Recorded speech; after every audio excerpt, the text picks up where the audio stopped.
si Jesus ang tagapagligtas. Kayo'y bumaling sa akin at kayo'y maliligtas, lahat ng dulo ng lupa. Sapagkat ako'y Diyos at walang iba liban sa akin. Isaias 45:22. Matatanggap natin sa pamamagitan ng pananampalataya ang biyaya ng kaligtasan at kapatawaran na iniaalok ng Diyos.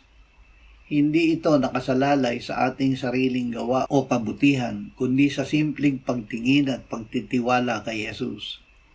Si Jesus ay naparito upang iligtas ang mga makasalanan. Ama, si Jesus na iyong anak ang daan, ang katotohanan at ang buhay patungo sa iyo. Nang kami ay manalig at amin siyang tinanggap, kami ay binigyan mo ng buhay sa kanyang pangalan. Salamat na si Jesus ay aming Panginoon at tagapagligtas. Amen.